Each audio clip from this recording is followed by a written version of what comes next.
Okay, I think that we're good. Let me just make sure that my sound is functioning here. Let's see, go to Podomatic for that. Doing my special election day program. Uh, hello. Yeah, it looks like we're okay with sound. Hello. Let me just try it again. And testing, and we're good. And let's go live on Podomatic. Thanks for joining me, everyone. Charles Moskowitz here. Michael D. Shaw will be with us shortly. Um, this is election day. What else can I say? 508 637 5596 is the number. Let me go live on TikTok as well. Not that I mean, I'm a little worried about TikTok only because they've been censoring me.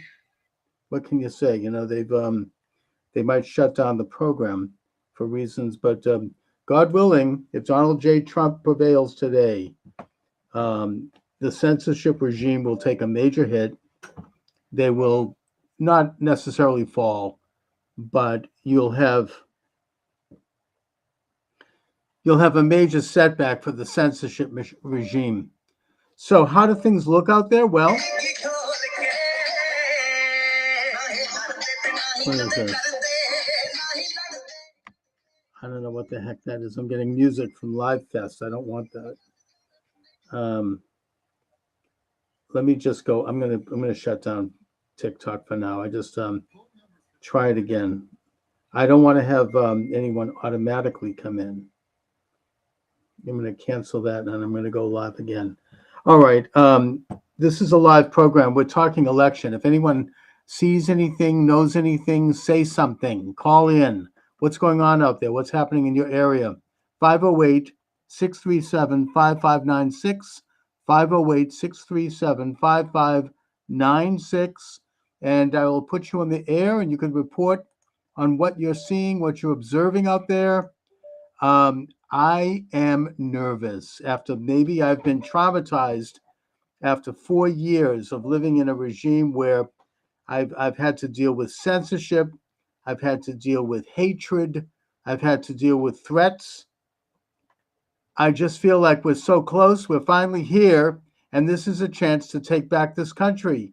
Whether you like Trump or not, I love Trump, but putting that aside, this is your chance to take back the country and do the right thing to end this invasion of our country by 10 million foreigners crossing the border unvetted, this slide into perpetual war and World War III. In case anyone hasn't noticed, Ukraine is on the retreat, and if Biden or Harris are elected, they're going to nuclearize a war with Russia. That means missiles hitting American cities.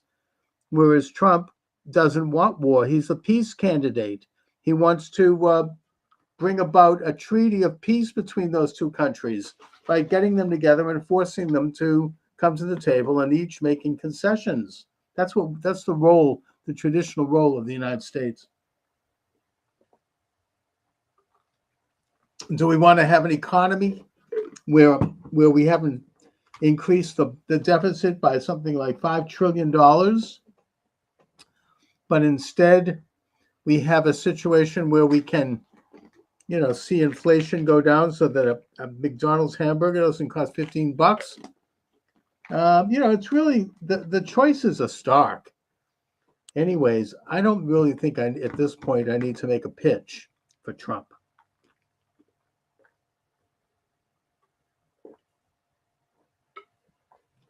There we go. We're taking some supplements here. Um, what I'm worried about and what I'm observing is something that I would think was inevitable, which is their attempt to steal the election. Now, again, maybe I've been traumatized by what I observed 4 years ago on election eve, when I saw with my own eyes 6 or 7 states stopping the counting while Trump was ahead, almost to the second. And after that, they reopened the next day, and Trump was behind, or he had lost ground. That was the steal, and we were told what we were seeing wasn't what we were seeing. They told us this is we've been gaslighted for 4 years. I hope he gets to the bottom of it. Keep going. We're letting more viewers know you're live. Thank you. Um, one of your friends is live. Invite them to go live together. They're invited as long as you stay with the topic. If you don't, I'm going to have to shut you down. I mean, TikTok, you get people coming on who are just, they're into something else. And this is, hi, how are you? Did you vote today? Disconnected, looking for another creator. Okay. You're welcome to join me on TikTok if you'd like. Hey, how you doing? Let me just turn up my volume a little bit. So I'm doing a program on the election. Did you vote today? Did you don't know. You're dressed like Santa Claus, so it's a little early. Christmas is a month away. All right. 508 637 5596. 508 637 5596. Let me see if I'm live on Twitter. I should be. Apparently, Getter is I'm having problems going live on Getter for some reason. I think they want some money to do that. We'll see. I hadn't paid much attention to Getter until today. I looked it over and I found that I'm not going live there for some reason. Am I live? Yeah, I'm live on. Yeah. We're live on Twitter or X. If you'd like to chat, you're welcome to do so. Come on down. We are talking election. I want to know what's going on, where you voted, if you voted, how you voted, what you've observed, what you're seeing. I just let's get to let's see. We're also live on Rockfin. Rockfin has been a really good site for me. Yep, Rockfin's live. Rumble is live. Rumble is the flagship station. I'm live on Podomatic, and I'm live on Twitter X. Everything is moving along well here. Anyway, I am. Look, if this was an honest election, Trump would win a landslide. I don't think there's any question about that. We have to get out and vote so overwhelmingly today that the cheating won't really be enough. But they are scrambling to get this thing done, to cheat. They're not getting anyone coming out. They've got no enthusiasm. All of the momentum is on the side of Trump. We are in a position where we can save our country, we can save our future. Everything is at stake. This is the most important election in American history, the most important since Washington. This is one of the most important events in world history, going all the way back to Jesus's Sermon on the Mount. Okay. You want a co-host for now? You've got somebody. Hello. You're no, I don't want that. Yes. No. You want? I'm doing that. Okay. They're just. I got another TikToker who wants to do some dancing. That's let's get, please, people. I'm doing a talk show here. We're live on several live streams. We're talking the election. If you want to talk election, you're welcome to come aboard. You can join me on TikTok. Thank you. Or you can call. Oh, I've got a violation already on TikTok. A warning. Yeah, I guess you see. I don't know how much longer I'm going to be on TikTok.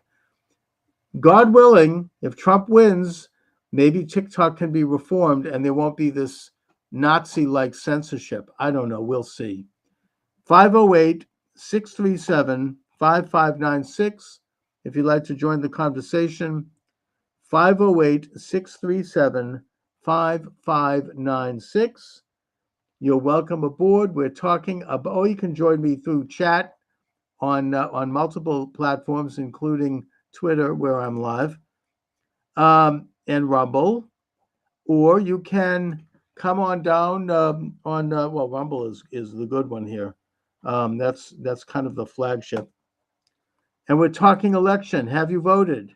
If so, what did you see? What did you hear? What did you observe? Let me just see what's. Yeah, we're live on. All right. Yep, you can chat with me live on Rumble,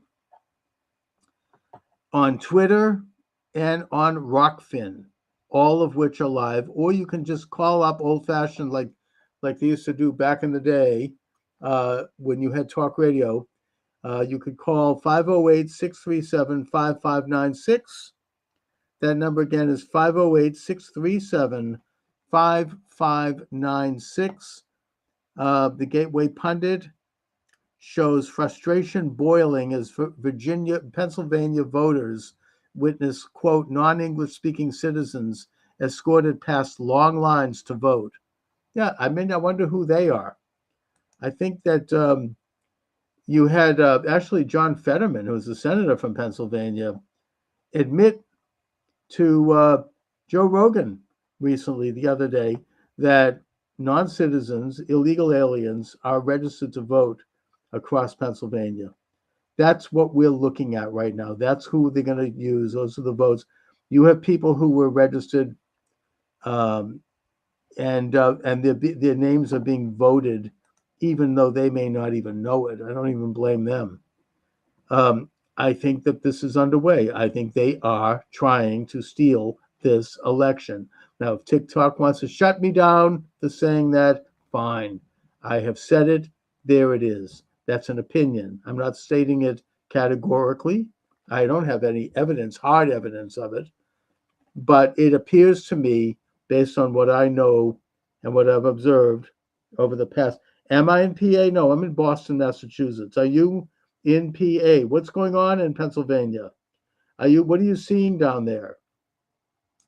I can tell you here in Boston, where I am, there are large crowds at the voting booths, and they are fired up Trump supporters.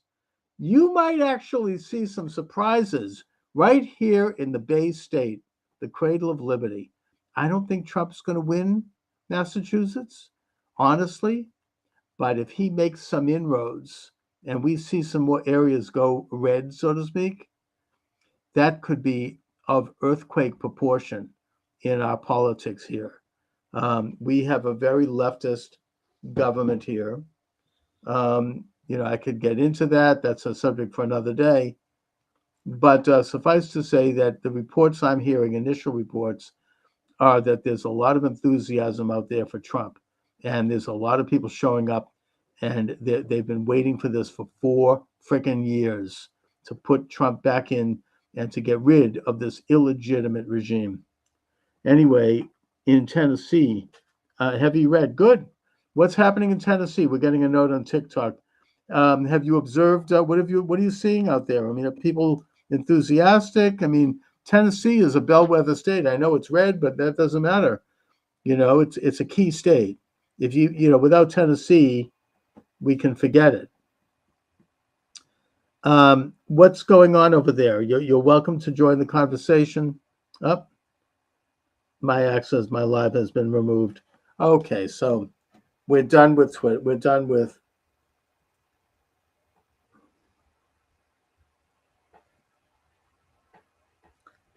Yeah, I've been taken off Twitter. That doesn't surprise me. This is election day, and Twitter. I've been taken off TikTok. So be it. Anyways, 508-637-5596.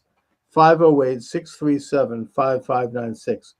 Let me just see something. Content has been taken off. That doesn't necessarily mean that I can't go live. Let's just see. I just want to be sure. Live, go live. Yeah, access suspended. November 12th is when they're going to let me come back. Yeah, okay. Did I say something that doesn't comport to the establishment? Apparently, I did. Let me just try something here with.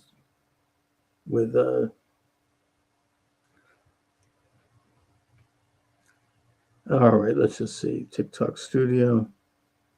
Let me see if I can switch accounts. I have 2 accounts here, so maybe the other one will let me go. No, I'm not going to do that. Forget it. I'm not on TikTok's out. So be it.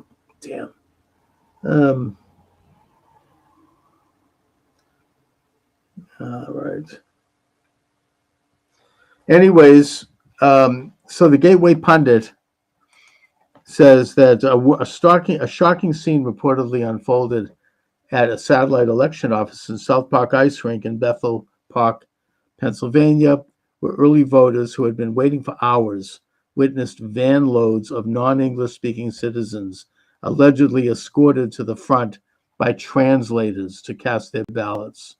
According to ex user Emma Carwood, at least 3 buses arrived with individuals being guided in by representatives from, quote, Vote Today PA, a vote mobilization group funded by the progressive organization Working Families Power. Sounds like communists, which advocates for causes like, quote, economic fairness, racial justice, gender equity, and climate sustainability, all buzzwords for communist action. Some of these individuals were seen wearing hooded sweatshirts with Vote Today PA printed on them. One witness described a disorganized scene, claiming they had these people, they had about 12 of them, walked in and were all foreigners, and they took them up to these younger people to help them fill out and say Vote Today PA, and somehow they beat a 2-hour line. And then they walked up, and one lady, they were even asking her, they were like, we don't have you in the system. Your name's not right. And they're like, oh, we'll take it back and change it. How do you change your damn name? The witness asked.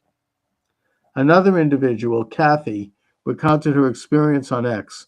I was there on Saturday when this happened. We were told when we arrived there would be a 2-hour wait. We watched at least 3 different groups of approximately 20 non-English speaking people were escorted into the building ahead of everyone in line. Another witness, visibly exasperated, commented, I was there. I saw firsthand. So not only do they get everything in their life for free, but now they get to skip the line while the rest of us waited 2 hours. Unbelievable. Okay, these are all commentary on what's going on here. This is, let's see, Gateway Pundit Arnold Schwarzenegger. What a jerk. He's endorsing Harris. Really? Exactly why? Local ABC news station mistakenly, quote, leaks a, quote, test election result showing Harris winning Pennsylvania as GOP voters storm the polls. Kamala calls for unity, then calls Trump a tyrant. Buzz Aldrin endorses Donald Trump. Good for him. Florida teen wielding machete arrested for intimidating voters outside polling station. I wonder who he's supporting.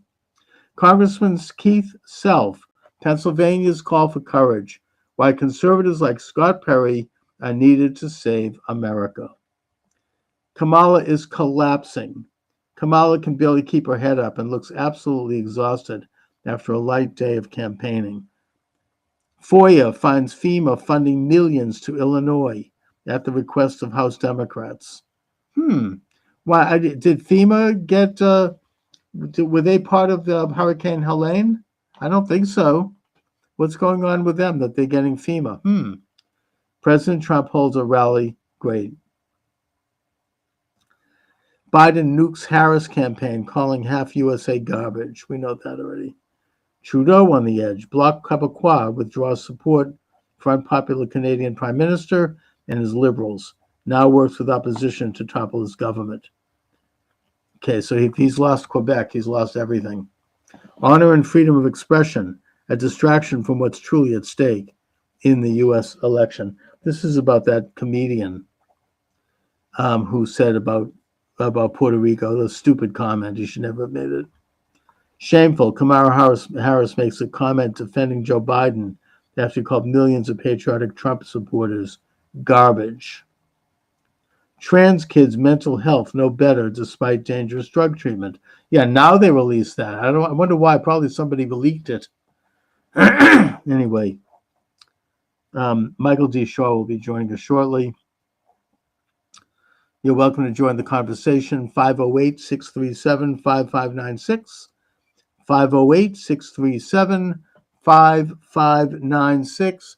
I'm not going to engage in happy talk here and talk about how I think Trump's going to swamp it. I think that because of the cheating and because of the mass media and all of the forces that are out there to try to stop Trump and have done so in every way possible, they're not going to sit back and let this happen.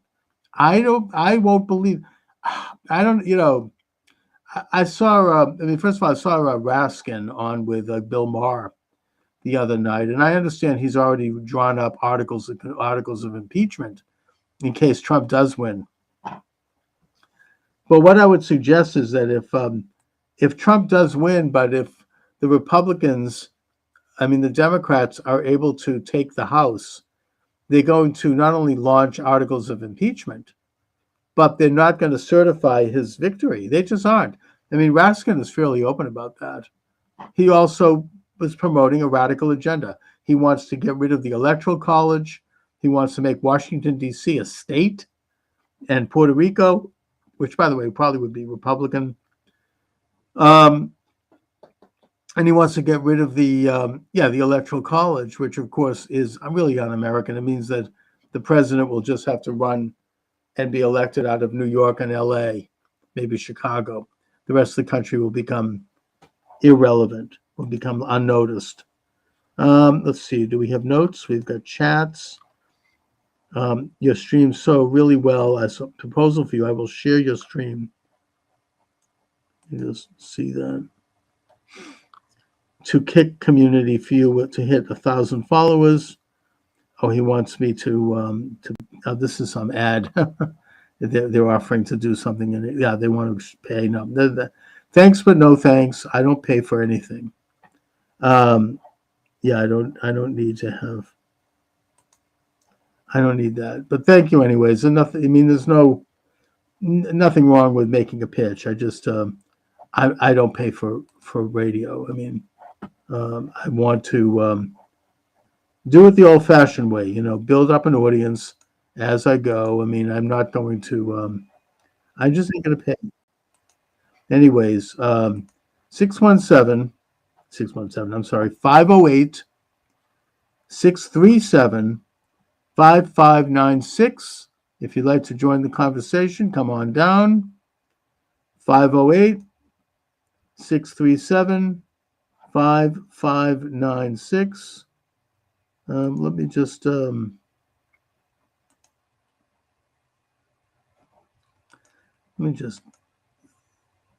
okay, let me hide that one. And I'm going to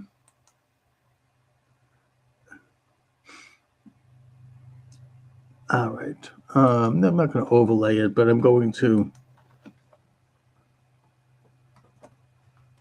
You can call in. I just was canceled off of TikTok, so much for that. Let me just take a look at my my Skype here.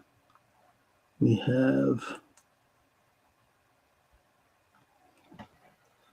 Let me just see if this works. Best way to do it is just call it. 617-396-4958. Yeah, see, that one doesn't work. It's the other one that works. Let's see. Did I write that out? Yeah, this was in my interview with Dustin Nemos. Right.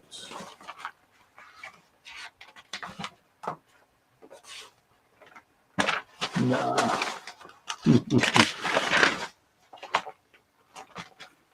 Oh, anyways, you're all welcome to come on down. Here we go. If I can find it. I have the number. Here is the number. Okay. 508-637-5596. 508-637-5596. 5596 is the number. You're welcome to come on down. Now let's see, where did I put my phone? I think I just lost that. Can't get anything straight here. Oh boy. Yeah, okay, so I'll have to find, oh, there it is. Okay, so let me just try dialing that, see if that number works. 508-637-5596. 508-637-5596.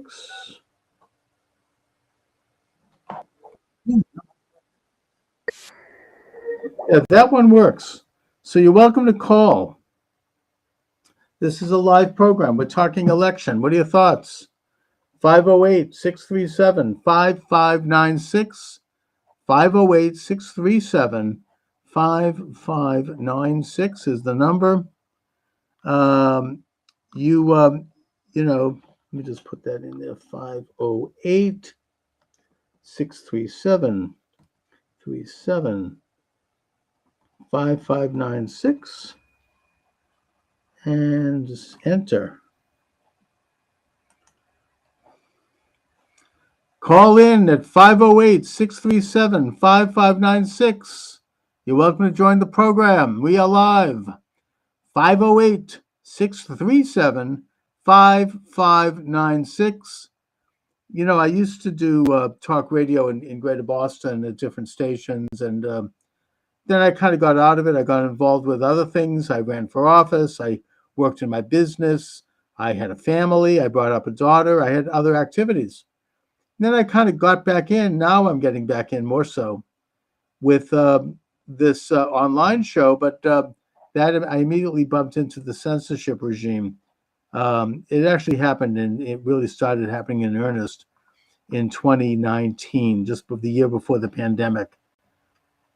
And now, if God willing, if President Trump wins, I hope to maybe get back to figuring out how to do an end run around that. Let's see, voter suppression. Quakertown polling in Bucks County cuts voting line nearly 3 hours early, despite 4:30 p.m. closing, listed on website. Peace officer cites slow and grueling process as cause. Latest UO-CAVA updates. See, this is where they're going to try to cheat.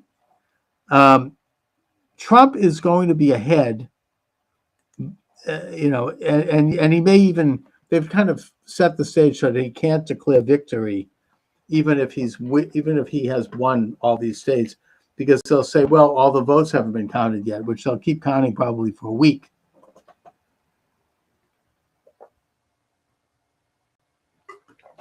But in the meantime, they have these UO-CAVA votes, which apparently they have lowered the standards overseas for who gets to vote. It originally was for the military, which, by the way, has been stiffed in that they don't have enough ballots in some cases to vote. So that's suspicious, obviously, and a disgrace. But the Democratic Party has spent a good deal of money and resources to galvanize non-military overseas citizens to vote. And apparently certain states in the battleground states, so-called, I would point particularly to Michigan. You don't have to even be a resident of that state, or you don't have to prove you're a resident of the state when you're overseas and you want to cast one of these so-called UO-CAVA votes. So that's where I think they're spending money and time gathering those. Now, if they do it in Israel, by the way, where you do have a lot of American citizens who are dual citizens and who are Israelis,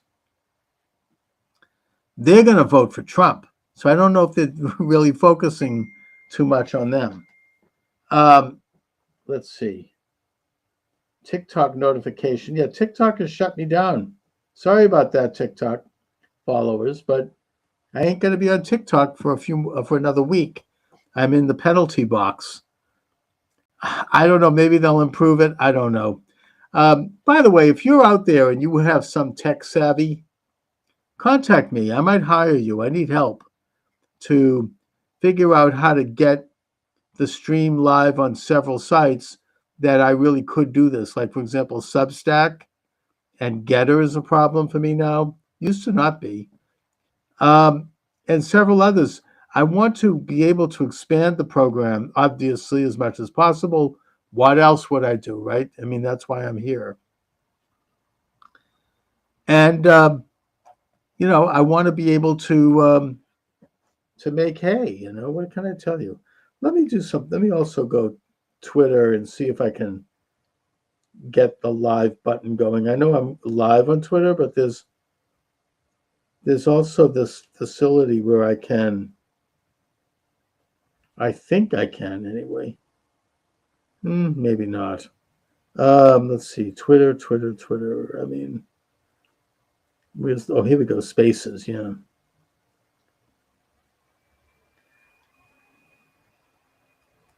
Go live on Spaces. How do I go live on Spaces? Let me try it again. I think I almost had that. Spaces.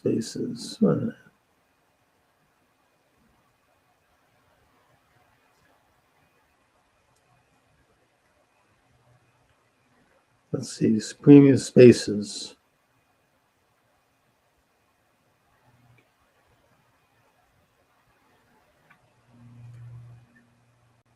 Wait a minute.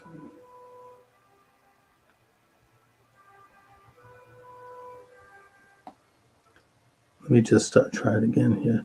Spaces. Okay, here we go. Spaces. And I want to go live on the video. Reconnect. Hello.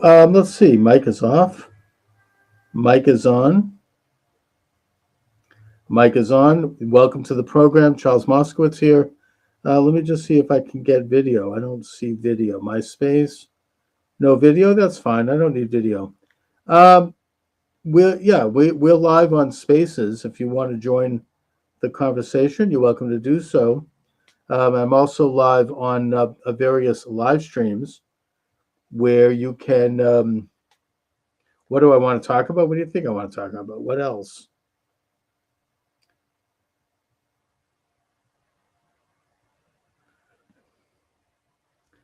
All right. The mic is on. You're welcome to join on Spaces. You're welcome to join. I've just been booted off of TikTok. I don't know. What did I say?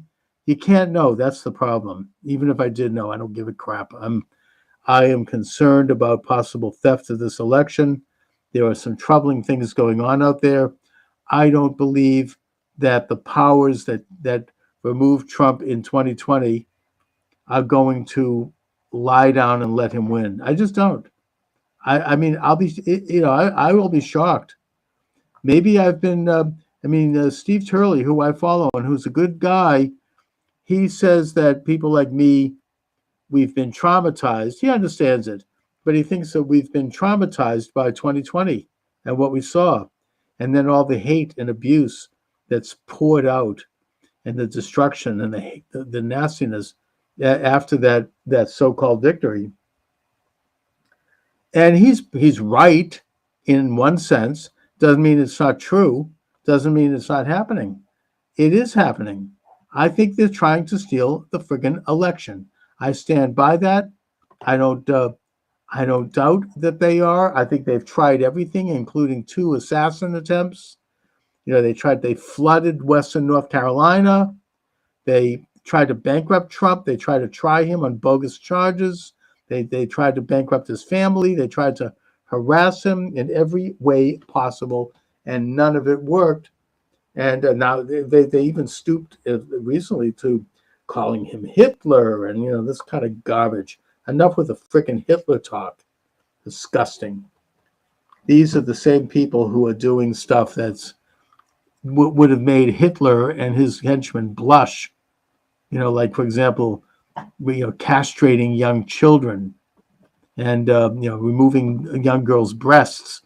I don't think Mengele would have pulled that off. It was too evil. I mean, as bad as he was, obviously. Um, they're the ones who are doing the censorship. That's why Twitter just shut me down. They're the ones who are doing lawfare. They're persecuting and prosecuting anyone who dares be a political opponent. They're spying on Catholics at church. They're spying on parents going to school board meetings. They're spying on pro-life families who, you know, are expressing their opposition to abortion. They're freaking killing a pet squirrel in that guy's house in New York. Really? Some busybody neighbor calls and they show up with a SWAT team. They go in, they ransack his house, seize his pet squirrel and his pet raccoon, and kill them. Commit, well, it's not homicide. You have to have a person for homicide. What is peticide, right? They killed his wonderful pets. I'm sorry, but that does have an impact. And they finished their campaign with this really low, sinking to the bottom of the barrel by calling everyone Hitler and they're all Nazis. That's right. We're all friggin' Nazis. As I said, the irony is who they are and what they're saying. And what this tells me, again, is that they are not going to allow President Donald Trump to win.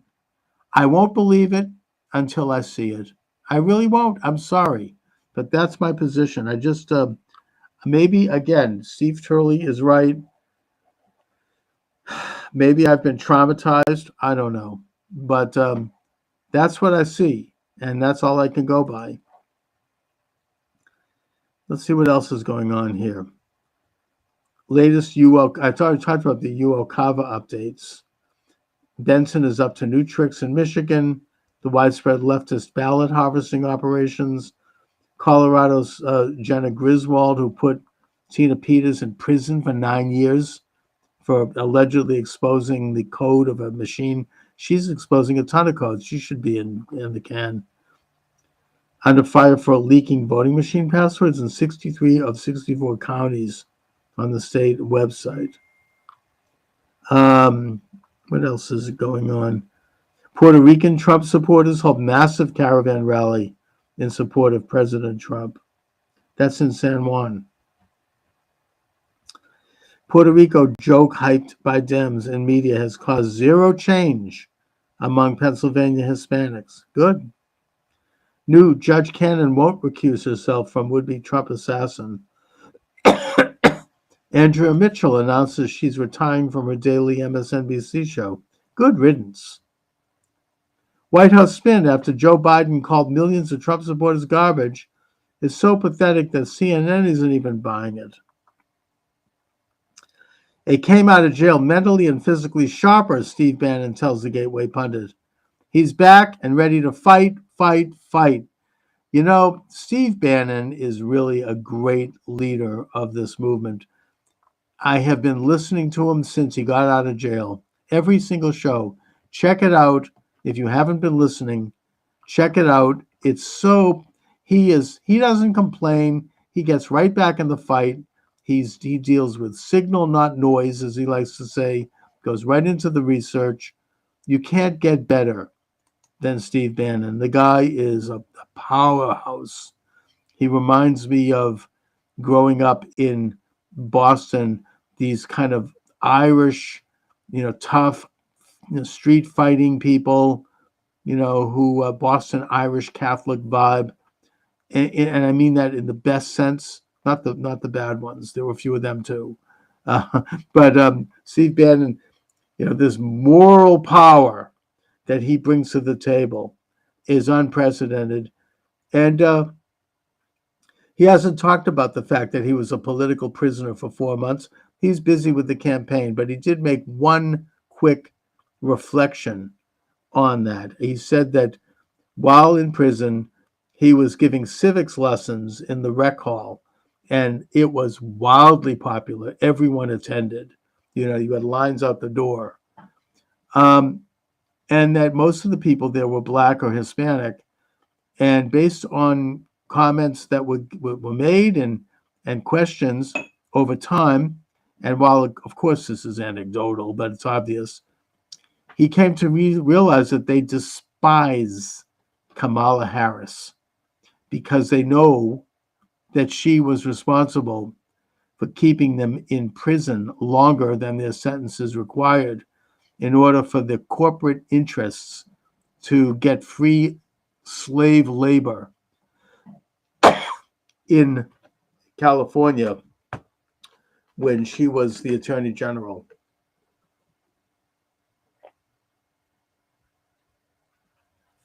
And that conversely, they love Trump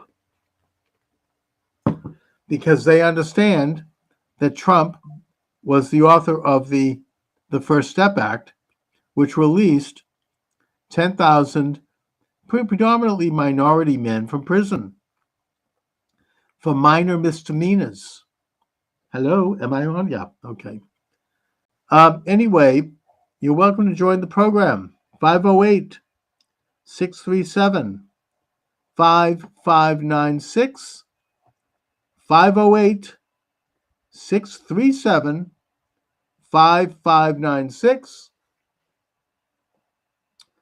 God willing, if President Trump wins, and oh my God, I'm sitting on Spielkes, as they say. I mean, the thought of it is just it's so tantalizing. Oh, and it could be such a glorious day for this country if he wins. I can almost taste it. That if that happens, for me personally, I'm probably going to start to ramp up this program a little bit. I don't deny the fact that I've been discouraged. I've been behind the 8 ball in terms of marshaling and the amount of energy needed to do it because of the censorship. Look, I was just canceled from TikTok. I was only like about 5 minutes in and they canceled me. I think that if Trump wins, there's going to be ways around that. I believe that. Let me just see if I'm live on YouTube. I have a phantom YouTube. Oh, I'm live on my own website, Charles Moscowitz Live, which I'm going to spend some time promoting. If Trump wins, I'll feel energized to do that. Let me see if am I live on YouTube? YouTube's unlimited hangout. All right, let's see. No, I don't think I am. It's still, YouTube is still a little tricky. Whatever. Yeah, maybe I am. I don't know. It doesn't appear. Let's see, YouTube. No, it doesn't appear that I am. Let me just see if I click live, if anything happens. No, they won't let me do that. Destiny, he's a left-winger. He's live.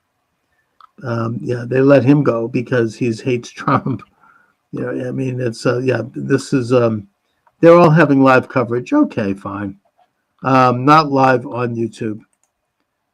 Anyway, you're welcome to join the conversation. 508 637 5596. 508 637 5596. I'm not really attracting much action on the Twitter X. But whatever, it's just another venue. I don't mind. It's all good. Let me just see. Where are we on this? Spaces, yeah. Yeah, I mean, I am live on the Spaces. Anyways, Michael D. Shaw will be joining us shortly. He's a science writer. He has a blog. He has a Substack, a page, and we'll see what happens. Let me just maybe I should take some more of my supplements. I've been working out at the gym. Something I never thought I would do. I always hated it. We had membership, but I never went.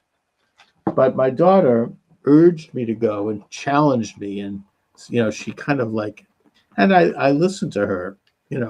Whatever she says, I try to do.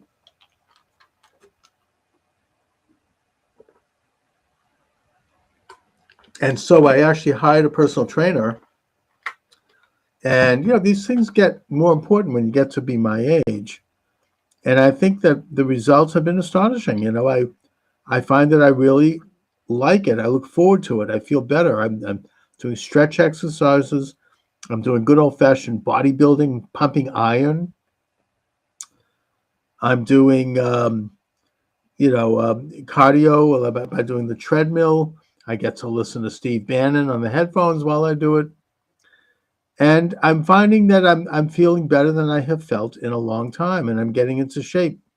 Plus, I want to be ripped, especially as Thanksgiving comes up, and I feel competitive with one of my brothers who is very much kind of a gym rat, and he's always been fit. I'd like to be able to show up and not look out of shape, at least, or at least on my way. So that's interesting to me, and I urge people to do that. I'm also a big supplement person. I love supplements. I take them, a lot of them. Anyway, you're welcome to join the program, 508-637, while we wait for Michael. There he is. He's there.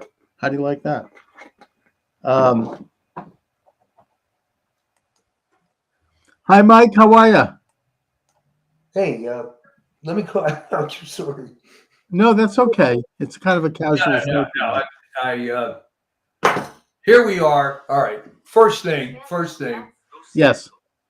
I'm going to put you on the spot here. Please First do. question. What's your gut? What is your gut? Something, as I've said, I'm sitting on Spielkus. My gut is that Trump is going to win big. And, that even in Massachusetts, the polls are crowded and they have Trump people. I wouldn't be surprised. I don't think he's going to win Massachusetts, but I think he could make inroads here. I think he has a chance of taking New Hampshire. New Hampshire's key. New Hampshire is coming out in spades. Kelly Ayotte is running for governor. She's a Republican, very popular, and it's very important that she wins. But she's bringing out supporters. Maine looks promising. I think New York. Wow. Well, Maine has. The city of Portland is to the left of Pyongyang. I mean, those people are lunatics. But if you go outside of Portland, you've got real Mainers. And they're coming out in droves. Maine is an interesting place because yes, Portland's very liberal. If you go into hardcore Maine, it's pretty conservative. But then you go into places like the mid-coast, and apparently somebody created a Trump train the other day, driving up to these mid-coast little towns, yes, just driving those people nuts. Yeah, but people are coming out in favor. Yeah. And you have to realize the Trump supporters, people like even myself, I would include here, you don't talk about it too loud because you could end up getting in a lot of trouble. So, but today is the day that you can come out and vote. And I think that Trump actually is doing well in New York. The city of New York, you don't have too many. His rally in Madison Square Garden, you had thousands of people out on the street in Manhattan. You had, New York. I mean, the mayor Adams is pro-Trump, even though he doesn't explicitly say so. And Trump has given him a compliment also. And that people are upset about, the whole influx of migrants taking over all the city facilities and, that whole agenda. Plus, upstate New York, it's very red. I think Trump could take New York. I really do. You heard it here first, folks. Heard it here first. Pennsylvania is going to be a knife fight. I think Trump. I mean, the people like Scott Pressler have been working in Pennsylvania now for years, registering Republican voters. Right. The early vote, which is something that the Democrats always expect to be very work well for them, and usually does. It has not worked well for them this time.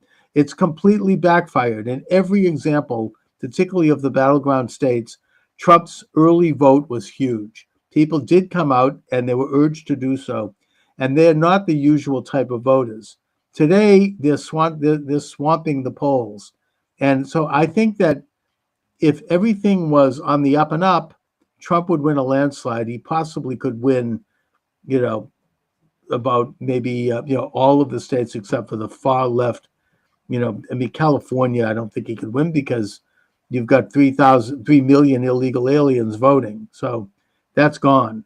Um, I think Washington is probably far left also, but Oregon, maybe, I don't know.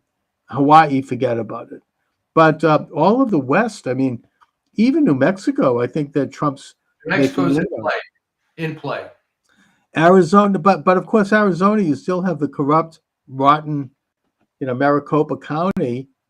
But I just heard Kerry Lake on with Bannon last night, and she said that they have fixed the problems of the broken machines that were breaking only in Republican areas in 2022, and that the street game is good. I mean, I think that I'm optimistic there that the fraud will be overtaken. The fraud in Pennsylvania is a problem. They're blocking access to voting machines. It's like a street fight there. But I think that the overwhelming nature of the vote, they could overcome the fraud. There's always the threat of the Uakava votes, and they're setting the stage now for preventing Trump from declaring victory by saying, well, all the votes aren't counted yet. He's stealing the election. And what they mean by that is the Uakava votes. Now, the Uakava votes are overseas voters. What it is that the standards were weakened, I think about 5 years or 6 years ago. I don't know if it happened during the pandemic, but originally it was only supposed to be for military personnel and their families, and maybe a few others overseas, American citizens. That has expanded to everybody, and that the standards of proof of residency has weakened. The Democratic Party has invested a lot of money in harvesting and gathering those votes, and doing so for the battleground states. And of course, you have the corrupt, rotten Secretary of State in Michigan, Jocelyn Benson, who has said that all of those votes will be counted whether people lived in the state or not. So that's a problem, and they could do that, and that's going to be one avenue to steal the election. I think that they may use it. There are problems being reported with the Dominion voting, and there I said it, Dominion, in some states, apparently, particularly in Kentucky for some reason, where people are trying to vote for Trump and the machine won't let them. I don't know how pervasive that is, but we know that that's something that's very difficult to detect, the algorithms of those machines. So I'm worried about that. Look, I still think that they're going to try to steal it. I can't imagine them letting Trump win. They've done everything to stop Trump, obviously. I mean, they tried to shoot him twice. They tried to bankrupt him. They tried to put him in prison. They've used day after day of these hoaxes and this propaganda to push him. And, oh, he's Hitler. They've gone to the lowest of lows. I mean, the bottom of the barrel. He's Hitler. Oh, yeah, sure. And, nothing has worked, but they're still not going to stop. They're going to do something. I mean, I'm not going to be calm and relaxed until I see it happen. I mean, what about you, Mike? All right. Well, I can't disagree with any of that, but on the positive side, they have no talent. They keep doing the same things. Let me give you this particular example. That Liz Cheney statement about the firing squad. Now, that may have worked. That may have worked when there was no alternative media. But I ask you, what's the point of making a ridiculous statement like that when it could be disproven in 3 seconds? Well, even Bill Maher noted that even though he was on a rant about Trump being Hitler, He noted that that was a hoax. I mean, and you're right. I mean, there's too much alternative media now who can identify these hoaxes, and they come out with a hoax a week. I mean, I don't know. The latest one having Trump, I mean, just this garbage. I mean, you look at, he's unhinged, or I mean, the most recent one. This is actually the funniest one, and the one that I think encapsulates the entire agenda every week. I'm looking at the Drudge Report, which is really anti-Trump. Oh man! Oh, and they have a big headline: Trump is toast. Trump is toast. yeah. And they show, of course, they do what the Globe used to do to anybody they don't like. They did this with Reagan, where they show a very large picture of him in the most unflattering light. I mean, it tries to make him look really old, or you know what I mean. They'll find something, and then you click on the article, and what it is that Michael Moore, the filmmaker, has said in some stupid interview in some weird podcast that he thinks that Trump is going to lose. This is a headline? I mean, what the hell are they talking about? And they're making this is like, oh, yes. I mean, it's like pathetic. If this is all they have. Well, this is what I've been saying, that they're being very aggressive, but it's the same playbook they've always used. They haven't adjusted. Now, one piece of good news that I saw on Twitter, I believe yesterday, was that people are looking in Pennsylvania and say, wait a minute, where are all the votes? Where are all the votes? And then the answers come up. Well, if you're comparing it to 2020, when they added 700,000 fake votes, that's why you're not seeing it. And but I don't know. They still might drive in those white vans filled with made-out ballots in Philadelphia and in Detroit. I mean, I assume that Michigan will be stolen. I mean, it's so bad there, but I hope that maybe that might be the only state she wins because it's stolen. The signs look good. Obviously, we'll have to wait. But this election seems a lot different from 2020. Oh, and you know something? I'm listening to the left-wing radio shows. They all seem demoralized. I mean, they're like pulling, and they're even mentioning, I mean, in passing, what happens when Trump does win. I mean, and these are people like, Nancy Gertner. I don't want to mention her name in particular, but I'm just saying the hard left, street fighters. These are thugs who will like stab at Trump in a second. I mean, these are they don't F around. I mean, this is like Mark Elias and that crowd. They're not gonna. They are just out there, and they are sounding demoralized, which is a good sign. I mean, if you look at their, I follow his Twitter page. And by the way, the censorship regime is in full force. When I went on a little early and I went on live on TikTok, they shut me down immediately within 5 minutes. Really? What did you say? I don't know. You can never tell. Did I make a reference to getting to the bottom of 2020? I mean, I was trying to actually be somewhat careful, but somebody reported me and they shut it down. I've been suspended for 2 weeks. So I only say this to note that the censorship regime is in full-fledged right now. And, the last time around, anyone who brought up what they saw with their own eyes, which is that the election had been stolen and that they watched 7 states shut down simultaneously at 11 p.m., anyone who brings that up is demonized as being almost like a subhuman, like you're the Untermensch. Was what the Nazis called you.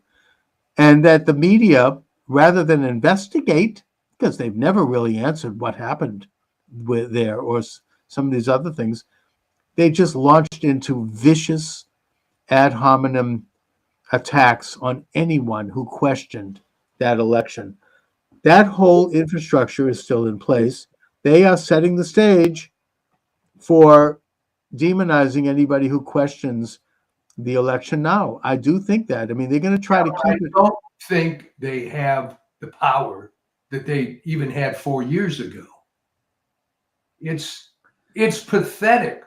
In fact, there were numerous articles talking about Jeff Bezos' comment in the Washington Post why they didn't do an endorsement. And I Mhm. think it was Megyn Kelly and others said, it doesn't matter. The paper's dead. You're not going to save it. You have a hardcore of like a couple 100,000 subscribers and people online, but it's like you're preaching to the choir. And for a good Catholic, this is not a particularly nice thing to say, but they're just going to abort themselves to death. And that's going to be a smaller and smaller faction.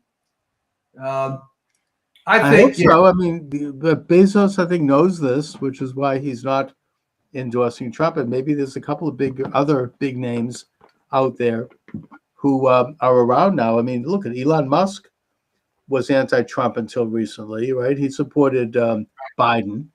Maybe there's a couple of those types that are out there now, and that are going to stand up. well, even Joe Rogan, as otherwise a liberal, unless Right. he's completely changed. Oh yeah, endorsed he formally endorsed Trump yesterday. So there are some pretty hard hitting people, I think, who are around now who weren't before. There's a huge momentum. People are excited about Trump's government. He has amazing people around him. RFK Jr. That's a big point. It's not just Trump; it's the people around him. He brought the RFK, Yeah, Elon, Tulsi Gabbard, some of his good guys from the previous administration. J.D. Vance. Yeah, His two sons are great. His daughter-in-law is great. People he can trust. They're actually very brilliant people. He's surrounded by good people who will not only protect him, but who are going to have expertise in various areas of government. I mean, Elon Musk wants to handle, reducing the deficit. Can you imagine? I mean, Biden, they've rung up something like $9 trillion in debt, which is why people are wondering why hamburger costs $15 at McDonald's. Yeah. I mean, to bring Elon Musk in there for that, he's the richest man in the world. He did it at Twitter. He cut back 80%, and it's much better now. I mean, that's like it's a gift. I mean, this is like something. Consider that for a moment. Again, I've seen things to this effect. By the way, let me just interject also. Cut back 80% at Twitter, and it's running fine. Imagine what he could do to the federal government. Of course. And by the way, they're UAKava votes. They're not trying to gather votes in Israel because Israelis are overwhelmingly pro-Trump. Right. They're gonna, they do have American citizenship. A pretty good number of them. I mean, probably in the maybe upwards of 50, 60,000 Israelis probably have American citizenship, and they're going to vote for Trump, and that can make a difference. So I don't necessarily assume that the UAKavas are going to all be for Biden. I mean, for whatever the hell they are, Harris. Well, that's a good point. I think a lot of the military has become liberal, which is a story unto itself. But but did you see that they're shafting the military? They don't have enough ballots. I don't know if you saw that. No, that's really a disgrace. They always seem to complain about that. This isn't the first time, to be honest. Yeah, I mean, that's ugly. That's a disgrace. Can you imagine? Meanwhile, I mean, Jeff Kuna this morning pointed out that the Democrats in Congress scuttled a bill that would have provided for financial assistance to families of veterans who had died in war. For colleges. They scuttled that bill, and instead they supported a bill that gives free tuition to illegal aliens. Now, to me, F them. That's enough of a reason to vote for Republicans in Congress. And Trump has to take both houses of Congress. I think that his chances for the Senate are good. The House, I'm not so sure. They're trying to, in Senate numbers like 54, possibly more. Fantastic. Yeah, I mean, I think so because I think that the guy running for Manchin's seat is going to win. The guy in running against Tester in Montana is strong. He probably is going to win. And there might be a few other surprises in the Senate races. I mean, maybe, I mean, I don't know, John Deaton can beat Hiawatha Warren here in Massachusetts. I don't know about that, but you never know. But You haven't never you noticed that there really aren't too many Democrat office holders that have come out full throat for Kamala Harris? No, I mean they don't go in, like Tammy Baldwin, who by the way is losing, I think, or challenged in Wisconsin. She didn't even appear with her when No. that's like a shock in a way. That's a big story because when your president of your party is making an appearance in your state, you join them on stage and you support them. She was nowhere to be found. So that might be a sign for what's going on in Wisconsin. I don't know, but I mean that could be. And Wisconsin is huge. I mean, if Trump takes Wisconsin, that's a game changer. That's huge. Yeah. So The other thing that seems to be a good sign is if you look at all the newspapers, um, the most they'll say is it's a dead heat. which means Trump is crushing it That's because if what I. it's, oh That's yeah, I what I. mean, and they're never going. I mean, Trump always, I mean, historically performs better than the polls, and this is a good sign. The reports I'm hearing are that people are out on the street, they're voting, and they're waiting in line. If you're listening to this program, get out and vote. Bring your friends, bring your family, bring your colleagues, and be prepared to wait in line. Maybe get a couple of snacks and some water because you're going to have to be there a while. But it's your civic duty. I mean, this is a chance to really, make a difference in this country and get out and friggin' vote for Yeah. Trump. Now saying Save the that, country.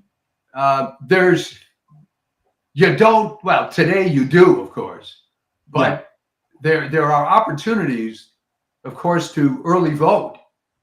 Which what 50%? Is that still happening? I mean, Um, well, no, there's I not think early that voting I think today. that I think the early voting is over now. Right, no. But what I'm saying is that you didn't have to wait till November 5th.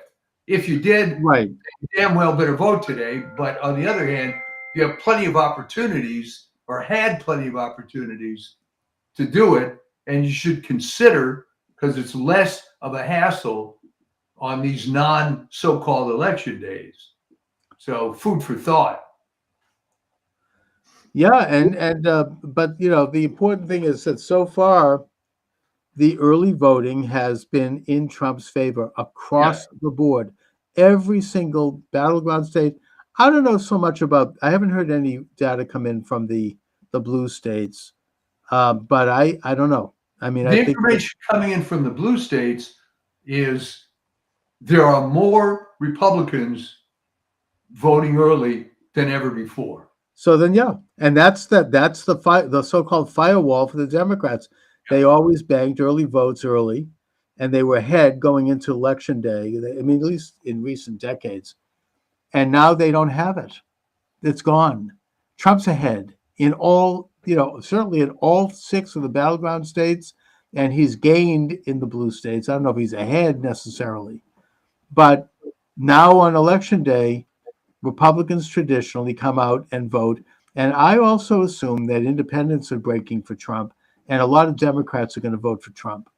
They're not, everybody, they all admit that nobody really is enthusiastic about Harris. No, Nobody is. It's no one horrible. is for Harris except for a very small number of stupid people that think the most significant thing in the world is that a so-called Is that she black has a vagina.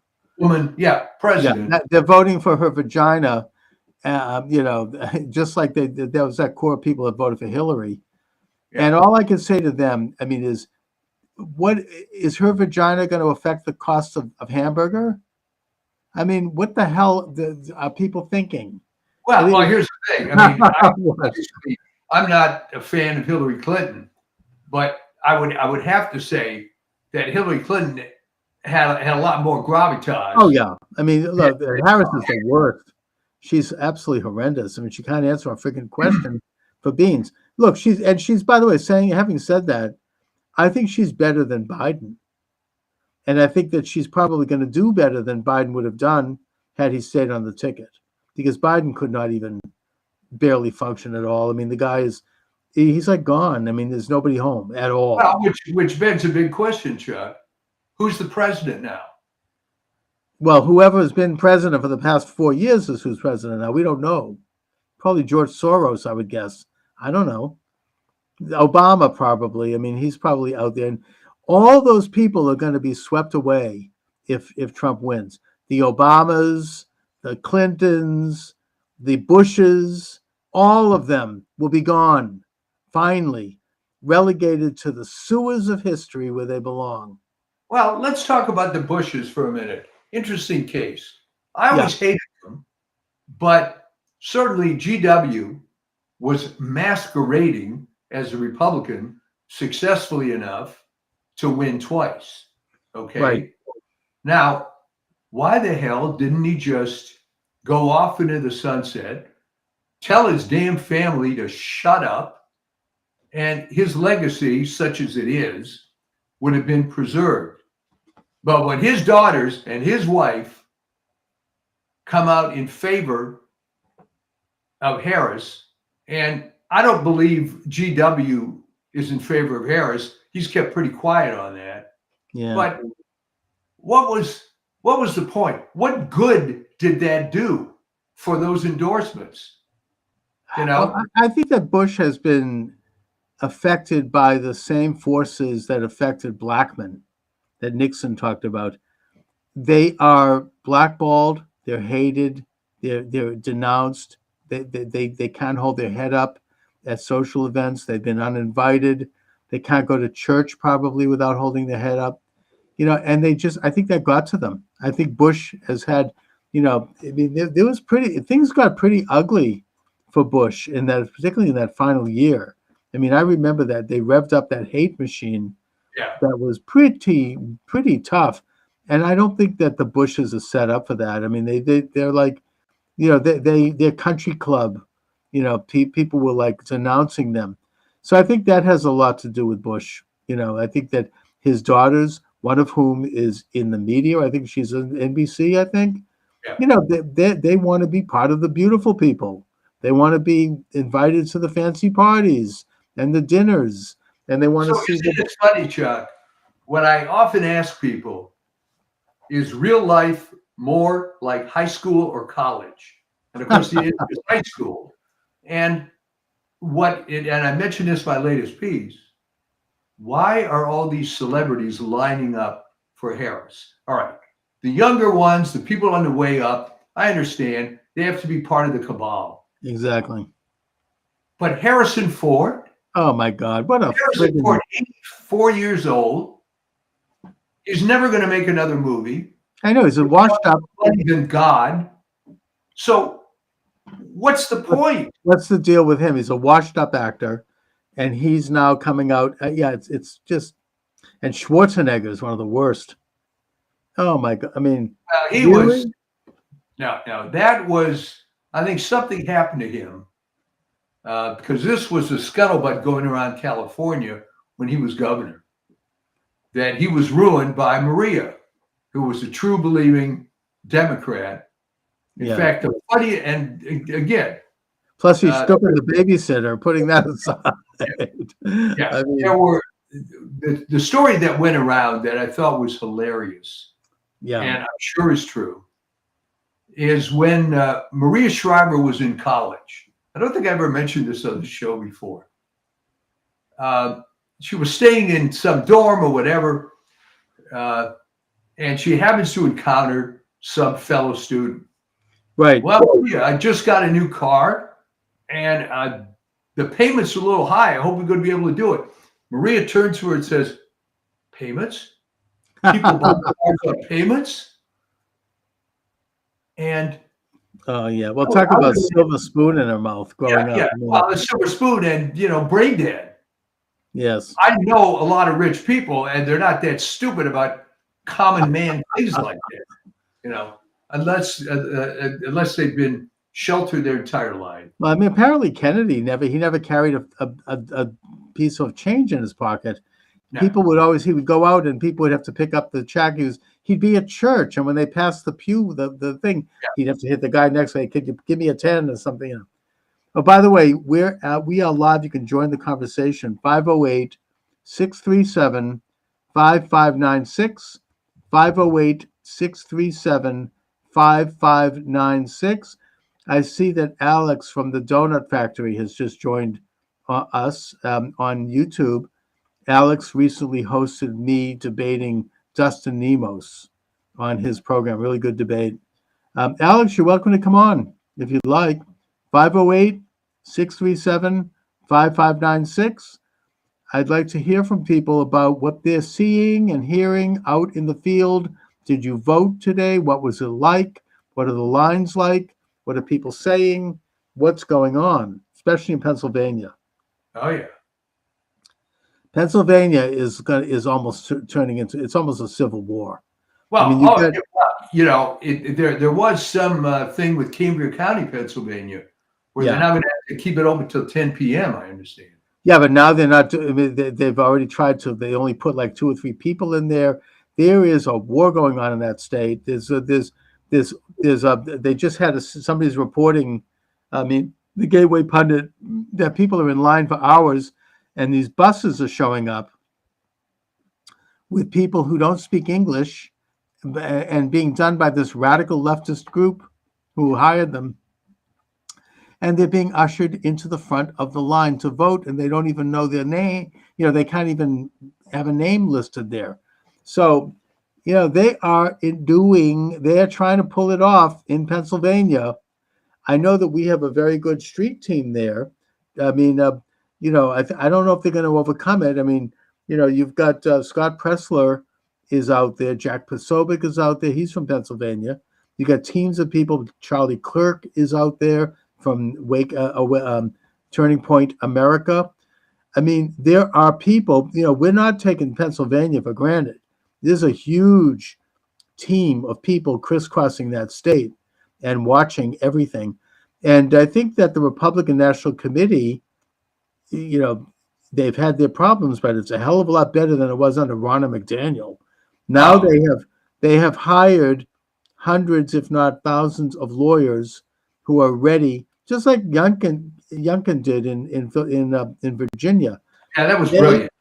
Oh yeah, I mean they're ready. If you see anything, you know, drop a dime, call the Republican National Committee, and they'll have a lawyer on that thing immediately.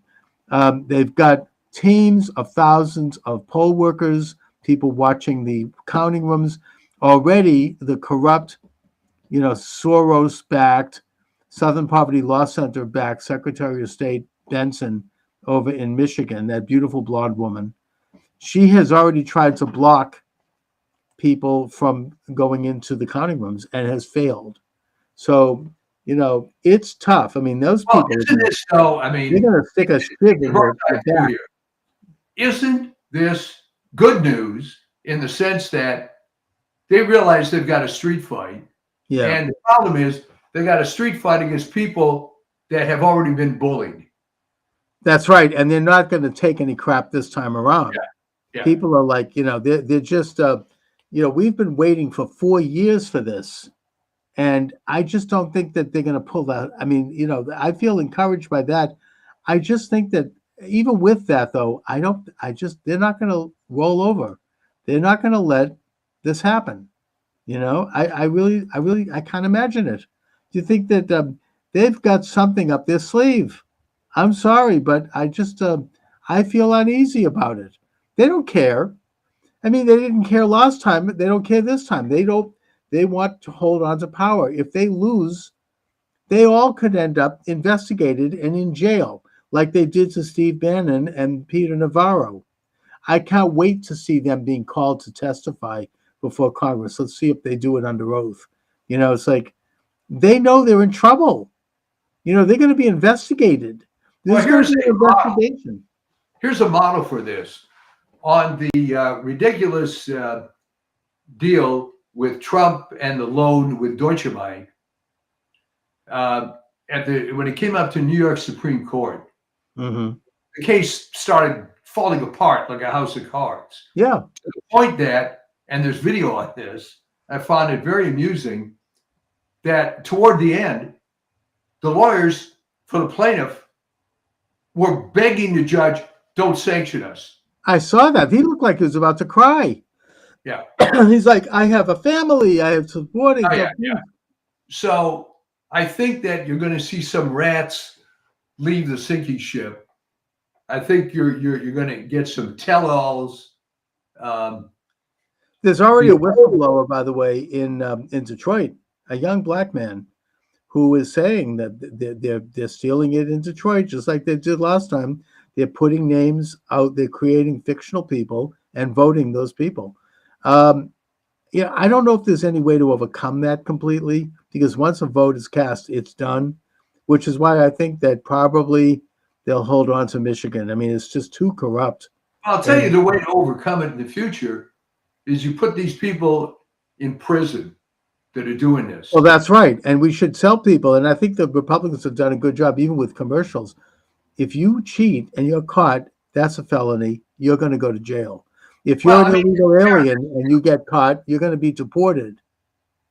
Compare this to the early years of the internet, where people were hacking. Remember this? And oh, isn't that cute? He hacked into the public school web server, changed the grades. How clever. And it was, oh, isn't this a little thing? And then you get your slap. Yeah. But now, no. It's a big deal. Go to jail. They come down on these people. And I think that I have always said that the only reason that California became deep blue was massive voter fraud after 2011. Oh, yeah. I mean, they put people on the. No, I think they've done it by putting illegal aliens' names on the ballot. Yeah. And voting those names, even if they don't know they're being voted. You know, I don't even blame them. I mean, it's just. You're exactly right. And it was the Republicans did it to themselves because they had a chance to stop this and nip this in the bud, so to speak, with Bob Dornan's campaign against Loretta Sanchez, and they didn't. And they. By the way, we have somebody texting me from Flanders in Belgium, Victoria Perfidum. You're welcome to join the conversation. Send a message and I'll read it over the air, or you can call 508-637-5596, 508-637-5596. We are live here. We're talking about the election. We're talking about what's happening on the street. If you voted, I want to hear about it. Have you seen anything, heard anything? What are you seeing out there, wherever you happen to be in this country? If you're listening, one thing I will say that is, if Trump wins, God willing, I intend to really start getting into doing this show. I've been demoralized by, look, TikTok already has taken me off just 5 minutes in. I think that since the censorship regime started to crack down, but I think that that's going to lift. That's one of the positive things about a victory by Trump. This Nazi-like censorship regime is going to take a major hit. They're not going away, but they're not going to get away with what they've done. They're not going to censor legitimate opposition to their political radical point of view. And I think that, the rest of the world, people are praying that Trump wins. I've talked to a few people about that. I attended on the Sukkah holiday. I actually attended a Sukkah celebration in Manhattan. Did you have a Sukkah in your home? No, that's a bigger deal. I don't do that, but I did it actually last year. We did it, but we went to a major one in New York. My daughter lives in New York, and a lot of French Jews were there. They're visiting their children who are going to college, and I spoke with several of them, and they're like, "We are praying for Trump. Vote for Trump."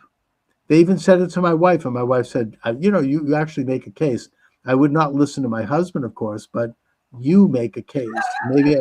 Maybe I very well might. She doesn't, but I'm just saying that they were very passionate about it.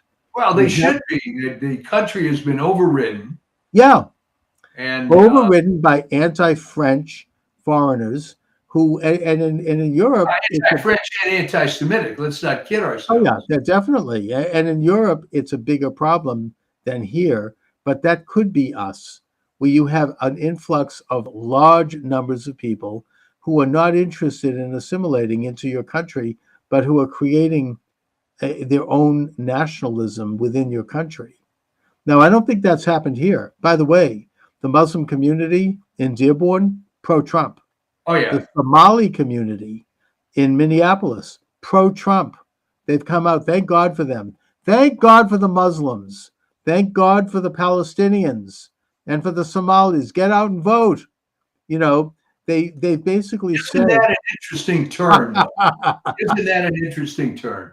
well, they But want to have peace. In fact, Rashida Tlaib, right, who came to office in her first public statement said, I'm going to screw Trump that mother effer, and using right, that word. Remember that? I don't, yeah. she's not coming out and endorsing Harris because she knows that her constituents are endorsing Trump. So that could tip Michigan. That really could, you know. If the Plenty of Muslims Arabs of in Dearborn Michigan. come out and vote for Trump, Dearborn, Michigan has the biggest Muslim population in the Western Hemisphere. Well, the interesting thing about Dearborn, because I was born in Detroit, Yeah, and you have to be my age to remember this. Dearborn then, first of all, no Jews, right. no blacks, but then they started. They didn't have on their membership sheet anything against Arabs, and they came in and within a very short time became the dominant demographic in Dearborn. I mean, it completely changed. I mean, Oh yeah. the old Well, my, mayor, my understanding is that Henry Ford wanted to hire Muslims to work in the factory back in in the 1920s because they had a reputation for not drinking, and he thought they'd yeah, make very good employees. So yeah, he actually sent agents to Beirut and to Damascus to recruit Muslims to come to Detroit to work. So that that's was right. the beginning. There weren't that many living there then. Sure. But they're all voting for Trump because they believe in traditional values. I think that they're probably also, quite frankly, misogynists. They don't like women in Yeah. positions of power, which is, I'm not endorsing that, but that's Well, just a that'll reality. work this time. Okay. Yeah, I mean that's just a reality. That happens to be a street thing. Um, Steve Bannon has not talked about his prison experience. He says he's going to get into it after the election. He's completely focused on the election. He's doing an incredible job. Check out the War Room Pandemic. It's really, he goes into each state, he gets into it, brings in the right people.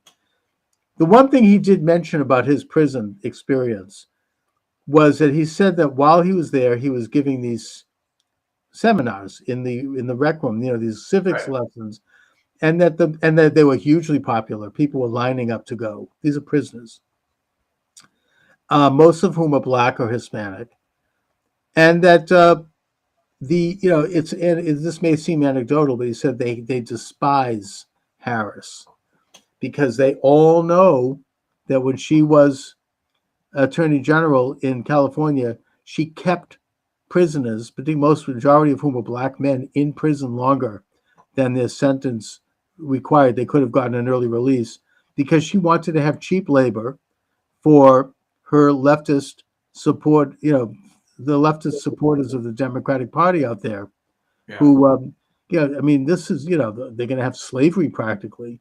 And they know this and they despise her for it. And they love Trump because of the First Step Act.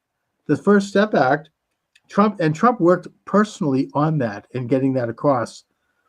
The result was that upwards of 10,000 prisoners, predominantly black men, were released from prison for misdemeanors, for like having a nickel bag of marijuana, really small crimes, and that he promised to do more.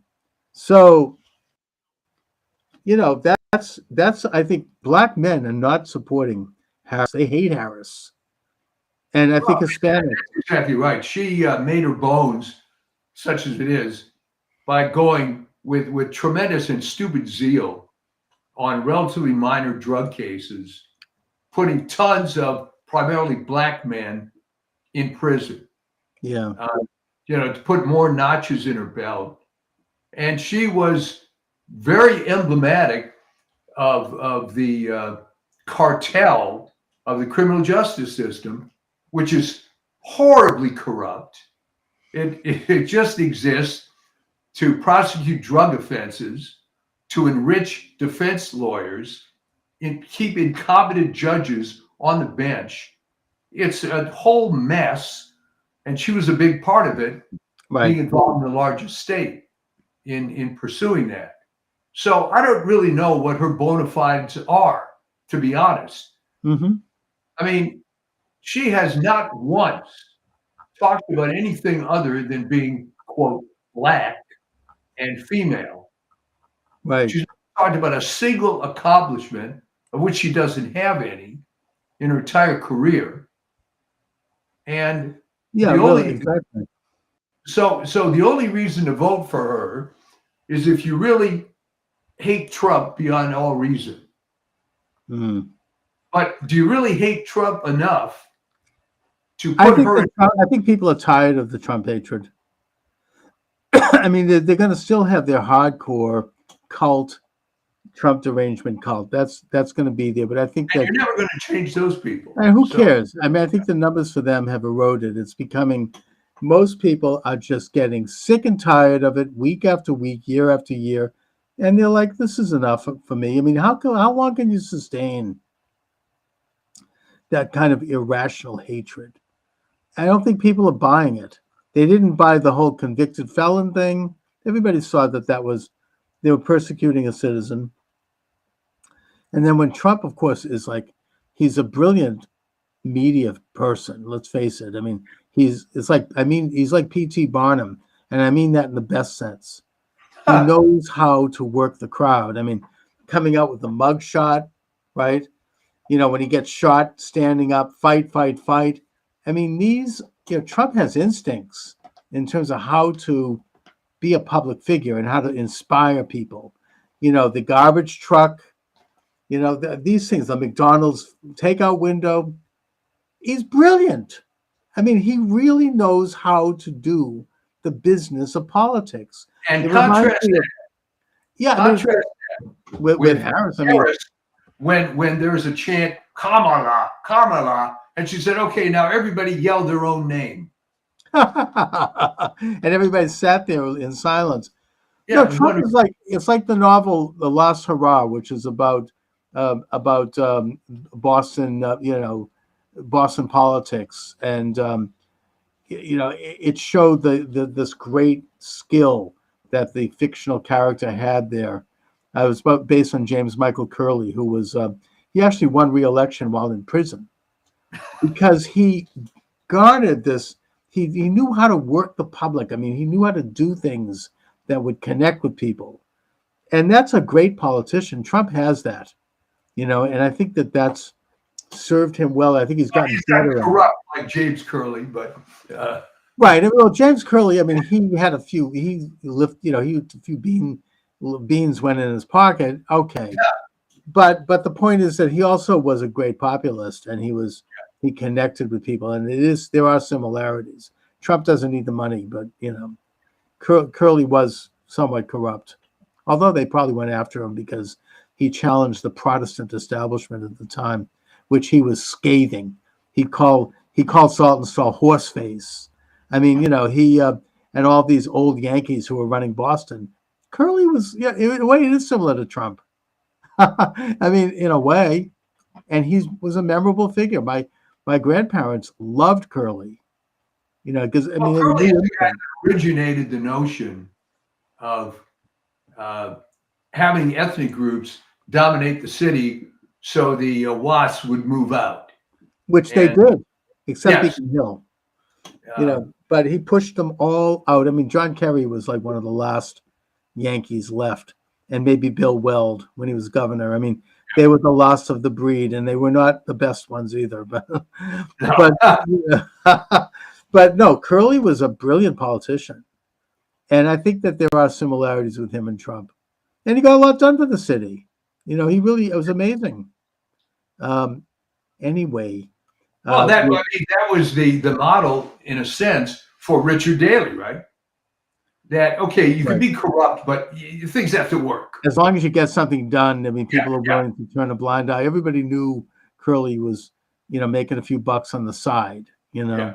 but he didn't hurt anybody, and he was not, and he meant well. And with Trump, he doesn't need to be corrupt. He made his money already. They've never, if believe me, if Trump had a shred of corruption, that would have been front page week after week. They haven't found that. Instead, you have some corrupt judge saying that he claimed that Mar-a-Lago was worth $18 million. Show how ignorant he is. I mean, Mar-a-Lago is worth $300 million at least. The parking lot next to Mar-a-Lago is worth $18 million. I mean, just to show how rotten that and corrupt that legal system is. That hasn't worked. We don't even need to talk about that. People have forgotten about that. That's dead. Well, in a sense, I'm glad they forgot about it. Oh yeah, because this was supposed to be a big strategy. This idea of worshiping authority in general. I mean, when Mandy Cohen, and this has to sink in, of the CDC comes out a week ago saying you should get your COVID booster, it's like my head would explode, right? I mean, how can you keep this up? How is it possible for you to keep this up? And here's the thing, they don't know anything different, right? That's what they do. But it isn't working. No one's getting these shots anymore. And why not? Well, because 60-something% of people did.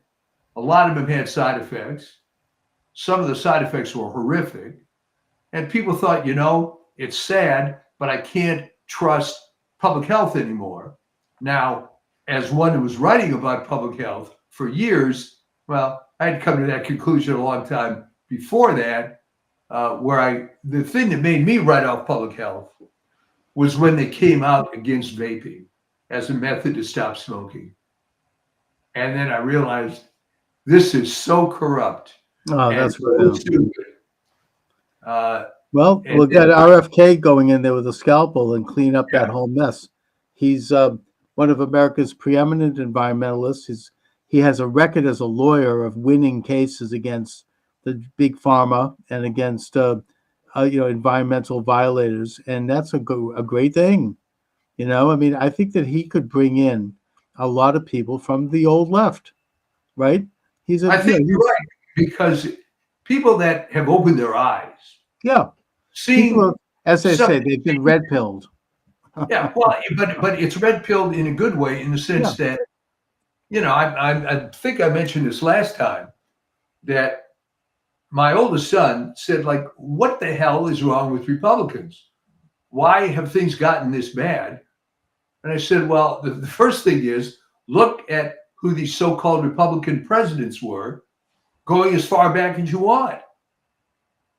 After Calvin Coolidge, you have Ronald Reagan, and then Trump. None of these they're all rhinos. They all are. They're Me Too presidents. Lyndon Wilkie, Thomas Dewey. Yeah. And let's face it, Eisenhower lucked out because Robert Taft, well, he didn't die before the election, but he was as good as dead. Yeah. So they never put up anybody. Barry Goldwater they put up, who was subject to pretty nasty campaign rhetoric from LBJ and company.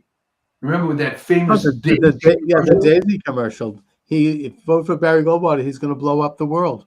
Yeah, I mean, in a way, they're trying that against Trump. He's going to be like Hitler. We're going to have Nazis, and they showed the Madison Square Garden rally, and they showed the Hitler rally. I mean, talk about ugly. I mean, it hasn't worked for them though. People aren't buying it. It's like the boy who cried wolf. You can just do it so many times, and eventually you're going to be ignored.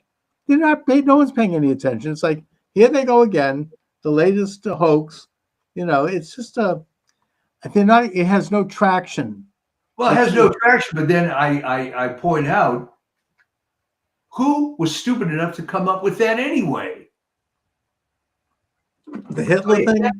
Well, I mean, they've called every Republican a fascist, going all the way back to Eisenhower. That's nothing new, but they've gone a little too far this time. Who thought that it would resonate to compare a rally in 2024 to one in 1939? What does that have to do with you? And they went in all in with that. I mean, you had the lead up to it, and it just didn't fly. Nobody bought that. But Chuck, what was the point? All right. Maybe they thought they could rally their own supporters. They thought this reflects the very base of the Democratic left. But what's the analogy? The fact that it would, first of all, it's ridiculous. It's completely fabricated. It's an utter lie. There's no analogy, but I think they're doing it because they want. It's like a dog whistle to their reporters. Yeah, they're going to drum up. Try to get people out to the polls. You have to stop Trump. He's going to be like Hitler, And it hasn't worked. It hasn't worked among Jews either, by the way. Trump, I predict, is going to get a big percentage of Jews. I think especially in Philadelphia, and the governor there, who happens to be Jewish, that being Josh Shapiro, I don't think he's showing all that much energy in terms of helping. No, I was going to say that. I think you're being polite here. Yeah, I think that he's very actively doing nothing. Exactly. Because he got screwed. And he doesn't have any interest in it. Plus, he actually is popular there, and he can see that Harris, he's like any other Democratic politician. He's moving away from her like a Chesapeake Bay crab. Yeah. They're like going sideways. Yeah. They don't want to be associated with her. She's like, it's like what happened. I talked about this last time. What ultimately happened to Michael Dukakis. They're going to move away. They don't want to be seen with them. This person doesn't exist. I have nothing to do with this. I think Shapiro is thanking God that he didn't get picked by her. He bit the bullet on that one. Yeah. And he'll be around for another round, and he's fine. But so anyway, if anybody would like to report on anything that they're seeing out there, we're still live here. We're going to wrap it up soon, but you can call in 508-637-5596, 508-637-5596. This is the most important election in American history. It's as important as the election of George Washington, going all the way back. I mean, this is this is monumental in terms of which direction this country is going to go.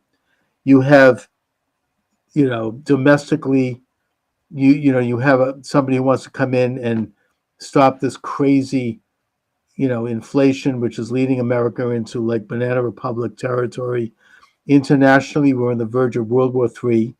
I think that it's now being reported that Ukraine is collapsing. They have maybe about a few more months left. They've run out of men. They've run out of ammunition, and they're losing. And if Trump's elected, he's going to find a formula for peace there. He's going to bring Putin and Zelensky. This is a live show, folks, and I think I have to answer the door. Okay. But take a Chuck for a minute. Okay.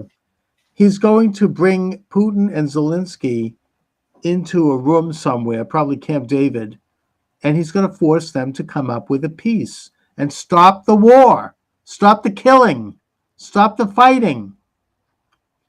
If Harris gets in, God forbid, there's going to be a nuclear war, because that's what they've always wanted. I mean, there's now video out which shows that Biden actually gave Putin a green light to invade Ukraine because they wanted this war. They wanted to create this perpetual war because it benefits the arms dealers. It benefits the internationalists who rely on this constant warfare to weaken resolve to develop sovereignty in the world. And that's what they're up to. So we're going to have war. It's probably going to be nuclear. There'll be nuclear missiles hitting Boston and New York, and it's going to be a complete world war if she wins. Whereas Trump is going to bring peace. Same thing with Israel. Trump will end that friggin' war. He will force both sides to the table. The Israelis are going to have to make painful concessions to the Palestinians, but there will be peace.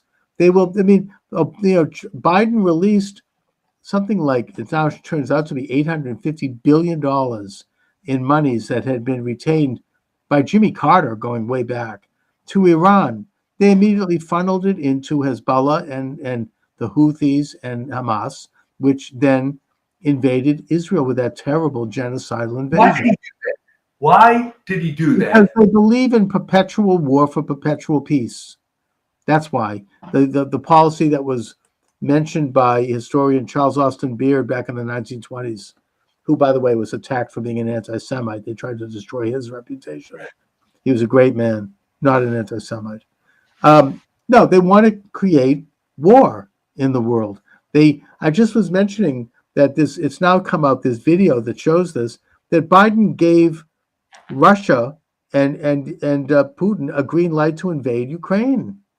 They want war because they want to, weaken the world. They want to have, the arms dealers, the internationalists.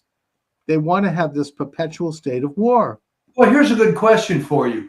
What happened to all the peaceniks, the Democrats, the lefties from the 60s, all the anti-war types? Some of them are coming home, like the RFK crowd. I mean, yeah, all right.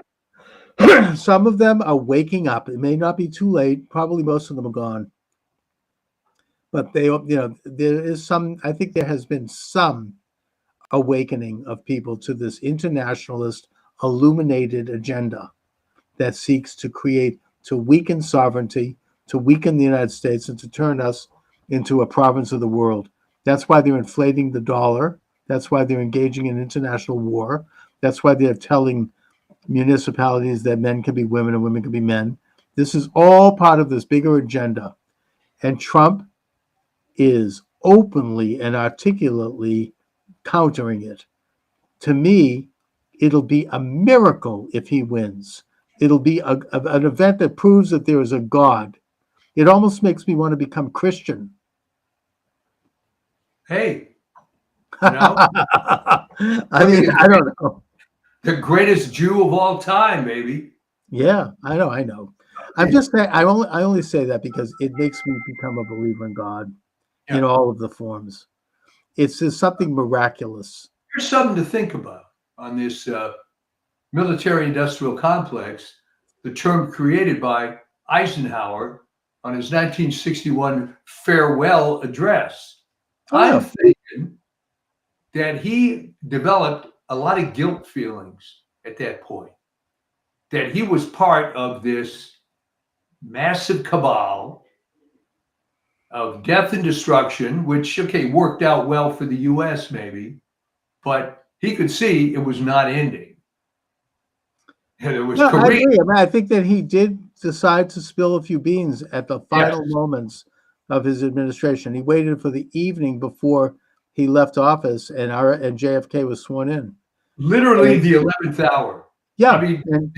And he also said more than that. If you look at that speech, he also talked about big pharma and the biological industrial complex. I mean, there's a lot there that he got into. And, he's not the only one. I mean, there were other people in the establishment. I mean, we've talked about Michael J. Glennon and his book, The Double Government. C. Wright Mills, the sociologist, wrote The Power Elite. It's all about that. There were other people who have tried to blow the whistle, not just Trump and the deep state, talking about the deep state. And that this is a rotten establishment that's been with us since time immemorial. It's nothing new. And it's always been a struggle by people to bring back sovereignty under God and not under the state. I mean, this was the Protestant ethos of the Puritans who founded Boston. Boston is really the cradle of liberty. They brought in the idea that, and it was definitely anti-Catholic. It was anti-Jewish too, probably. that sovereignty comes from God, who is the great sovereign, and that he grants a limited degree of sovereignty to the individual under God, and that the state exists as a vehicle to protect and to preserve those God given rights. This was the ethos of the founding fathers. This was the ethos that was captured by Jefferson in the Declaration of Independence. This is the political philosophy and the religious philosophy of America. It's a Puritan country. We believe in this concept. Catholics and Jews also have become slightly Protestantized as Americans. It's not the same as it is in other countries Well, because tell me, that's what we are. when Eisenhower, confessed in 1961, Yes. why has it taken so long, and why did it take a guy that was completely outside the system before more people woke up? Because they control the media. That's why. All You've right. got Walter Cronkite. You've got them. They've been able to, kind of like, manage what we know and what we don't know, what we see and what we don't see. They really have to a large degree, and they do so less now. There have been great figures who have stood up. I don't know. I mean, I'm a fan of Pat Buchanan. I don't know if you like his books, but Yeah, yeah. he's somebody who who threw out some ripples. Nixon was not completely on board with it, which is why he was, I think, removed from office. Reagan was not totally on board with it, which is why he was shot. And there have been people who have been at least willing to stand up to somewhat to this.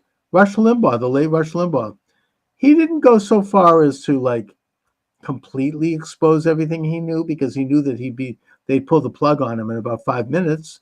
Yeah. But talking between the lines, he made a big difference in terms of bringing people to a more conservative consciousness, an awareness of the American values. He really did. I mean, but he worked within the system because he wanted to maintain. It's kind of it is a compromise. He had huge influence. He had the biggest show in the world, really. They used to listen to it clandestinely in Havana. Yeah. Um, and he was there for decades doing that show. Huge difference. But he did play ball to a certain extent with the illuminated establishment. But he pushed the edges, and that's what you have to do. I mean, I don't do it, you don't do it. But if you reach that level of influence, you kind of have to an extent. I'm sure Trump does to an extent. But within that context, you can still move things inexorably toward individual freedom under God, toward the existence of an objective body of moral and ethical values that come from Sinai. You can move things in that direction. The founding fathers understood it, and that was almost a miracle, the fact that there were so many of them that did. And they didn't always agree on everything, but they did embrace this American system. And, ever since then, this country being a microcosm, we have struggled to realize the true, as Martin Luther King said, the true nature of our creed. But in a sense, America's as a microcosm is you can expand it and look at the entire human experience as the macrocosm. We have been struggling to realize our own individual potential since the days of Adam and Eve. I mean, it's not new. And that, it's every generation we have to struggle to advance. And we've made major strides in this country, especially. So, anyway, Mike. Well, there you go. So get out and vote. And as the Irish in Boston used to say, vote early and vote often. and please, pray for this country and pray for our future. There's so much at stake. If Trump doesn't win, I mean, no, and let me put a final historical perspective on this. All right.